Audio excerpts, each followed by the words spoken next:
சாஃப்டான இனிப்பு குழி பணியாரம் எப்படி செய்யுதுன்னு பார்க்கலாமா? ஒரு அரை கப் வெல்லத்தை கொஞ்சமாக தண்ணி ஊற்றி கொதிக்க வச்சுக்கோங்க. வெல்லம் கரைஞ்சா போதும்.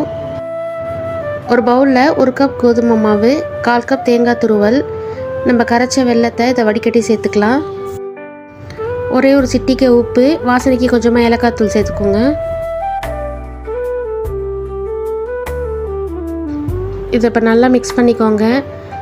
கொஞ்சம் தேவையான அளவு தண்ணி ஊற்றுற பதத்துக்கு இருக்கான்னு பார்த்துக்கோங்க.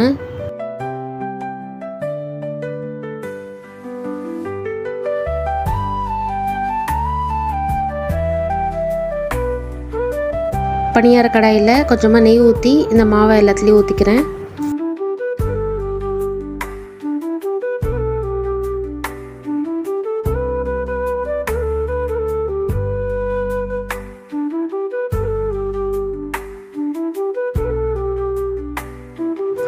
நல்லா 2 பக்கமும் வேக வச்சு எடுத்துக்கோங்க.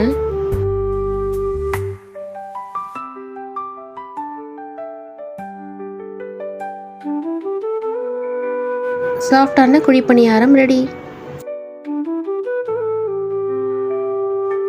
கண்டிப்பாக ட்ரை பண்ணி பாருங்கள். இதுமாரி குக்கிங் வீடியோஸ்க்கு என்னோடய சேனலை சப்ஸ்கிரைப் பண்ணிக்கோங்க. தேங்க்ஸ் ஃபார் வாட்சிங்.